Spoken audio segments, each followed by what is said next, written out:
sou tetraplégica e para me movimentar dependo dessa cadeira. Eu não perdi a sensibilidade do meu corpo, mas o comum é que isso aconteça com a pessoa tetraplégica da altura do pescoço para baixo. A Declaração dos Direitos das Pessoas Deficientes, assinada pela ONU em 75, diz que deficiente é toda pessoa incapaz de exercer uma vida autônoma, independente. A vida de pessoas como eu é a prova de que essa declaração está ultrapassada. Essa cadeira, para mim, é como se fosse a extensão do meu corpo. Trabalho no núcleo de orientação para a vida independente. E apesar da maior parte dos movimentos do meu corpo estar comprometida, minha vida é muito agitada.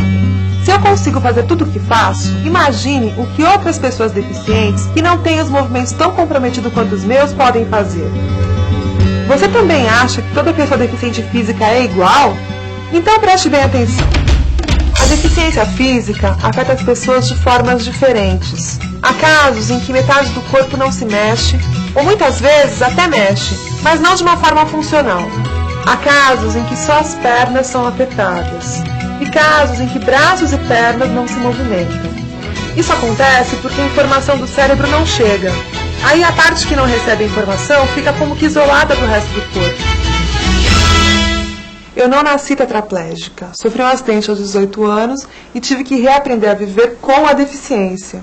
Isso é diferente de quem já nasceu deficiente e desde muito cedo teve que aprender a se virar sozinho. A paralisia cerebral durante a gravidez, ela pode ocorrer por doenças adquiridas pela mãe durante a gravidez, como rubéola, toxoplasmose, ingestão de medicamentos não acompanhados pelo médico, um aborto mal sucedido e uma má formação durante o período gestacional. No caso da Beatriz, isso ocorreu durante o período gestacional. Muitos casos de deficiência física poderiam ser evitados. Infelizmente, nem todas as pessoas sabem disso. Muitas enfrentam sérios problemas pelas condições precárias de higiene, saúde e atendimento médico do local onde vivem. Outras, aliás a maioria, não têm acesso à informação adequada. Eu acho que esse tipo de infraestrutura deve ser muito mais cobrado das autoridades competentes. É parte importante da prevenção de deficiência um bom pré-natal. Crianças que têm dificuldade para respirar, ou porque demoraram muito durante o processo de parto, ou são gravidezes dificultadas pelo tamanho da bacia da mãe. São crianças que podem ter um risco potencializado de desenvolverem deficiências motoras. Uma gestante bem acompanhada, o médico já pode intervir, levando para uma cirurgia, para uma cesariana, para um fórceps de alívio, enfim, para os cuidados que ele determina serem os mais adequados naquele momento. O pré-natal também informa sobre os cuidados quanto à ingestão de medicamento. Medicamentos novos nunca podem ser incluídos nos cuidados de uma mulher durante o ciclo grávido puerperal. E as mulheres não devem se automedicar. Evitar a automedicação, sobretudo durante o pré-natal. Nenhuma medicação pode ser ingerida sem o conhecimento do médico.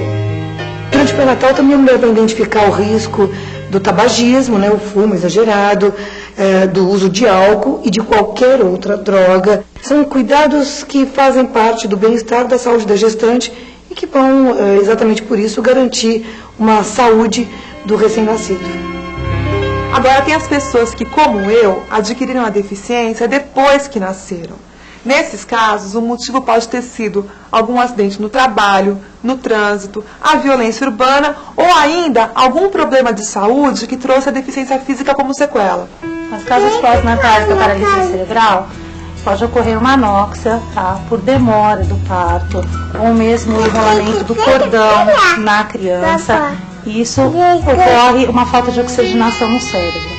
A criança pode ter doença cardiorrespiratória, ela pode ter uma doença infecto-contagiosa, seria meningite, encefalite, e pode ocorrer acidentes, como traumatismo craniano, tá? E no caso do Felipe, ele teve uma anóxia cerebral, foi uma falta de oxigenação durante o parto. Febre e convulsão são fatores que devem exigir um controle clínico imediato. A criança também, ao longo do processo de crescimento, pode estar sujeita a alguns acidentes domésticos. A criança começa a andar e um tombo pode gerar um traumatismo crânioencefálico com graves deficiências. O que se retrata e o que se registra hoje a respeito de acidentes de trânsito, de ferimentos por arma de fogo e ferimentos por arma branca não é desprezível. São fatores que geram realmente deficiência. A violência urbana pode ser prevenida. É uma atitude que deve ser considerada do ponto de vista pessoal. A hipertensão arterial que incide no adulto, que pode muito bem ser tratada com medidas dietéticas, né, um controle alimentar, a atividade física regular e a medicação. Ele pode evitar aquilo que nós conhecemos como derrame. O indivíduo com derrame vai ter uma paralisia, vai ter uma perda da função motora muito grande. E se ele tratar a hipertensão, ele não vai chegar a ter isso.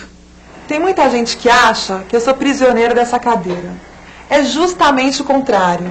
Essa cadeira me liberta porque ela facilita o meu raio de ação e me permite uma maior mobilidade. Pode acreditar, é a mesma coisa com quem usa outro tipo de aparelho.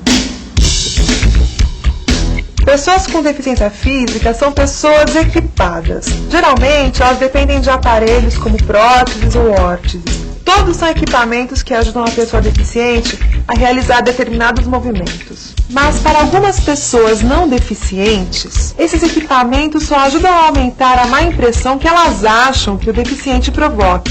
Elas costumam ficar tão impressionadas que mal conseguem disfarçar. É aquele olhar meio tenso, às vezes até com medo que as pessoas fazem. Você sabe como é que é, né? Pois é, imagina uma criança deficiente tendo que aprender a lidar com esse tipo de situação desde os primeiros anos de vida. Quando eu era criança, a minha reação era agressiva. Quando as pessoas me olhavam, eu não gostava daquele olhar de piedade, de coitadinha. Então eu perguntava, que foi? Nunca viu? Tá olhando por quê? Eu representava um clube de crianças deficientes. Aí nós fomos para uma apresentação para a alta sociedade do Morumbi. Na entrada, o porteiro tomou um papel que eu tinha na mão. Aí eu disse para ele, não, isso aí eu vou falar, é o que eu tenho que falar. Aí ele olhou para mim e falou assim, eu só queria saber se você sabia falar. Um dia eu estava passeando na praia e quando menos esperei encontrei um colega do colégio. Ele já me conhecia e ele olhava para mim e ficava gozando, me apontando para os colegas. Só porque eu estava lá com meu corpo exposta de maiô, ele achou aquilo engraçado e ficou fazendo gracinha mesmo. E hoje eu consigo dizer para essas pessoas, explicar para elas da importância, o que é ser um deficiente e da importância de se ter uma perna mecânica para se ir à escola, para se ter trabalho, para se ter lazer. Isso faz bem para a autoestima dele. Infelizmente, a maioria das pessoas deficientes não tem condição de ter um equipamento sofisticado. A maioria não pode nem ter um equipamento industrializado. Aí não tem jeito, tem que apelar para a criatividade e adaptar. Mas tem gente que, mesmo equipada, é muito criativa para fazer adaptações que facilitam a vida. E eu fecho a porta. Pronto. Coloco a tábua aqui, coloco a minha perna, coxa por cima da tábua e levanto um pouquinho e deslizo facilmente para a cama. Nada mais do que isso. Eu uso um banquinho aqui, que é útil, não é essencial, mas é útil. É um banquinho com 10 centímetros de altura, 4 pernas, com borracha embaixo, que a gente coloca na frente, na posição onde vai usar. Aí eu me encosto com a cadeira, aqui assim, apoio os pés em cima desse banquinho e, mais uma vez, transfiro com toda facilidade. Ter equipamentos adequados já é uma vitória, mas ainda não é tudo.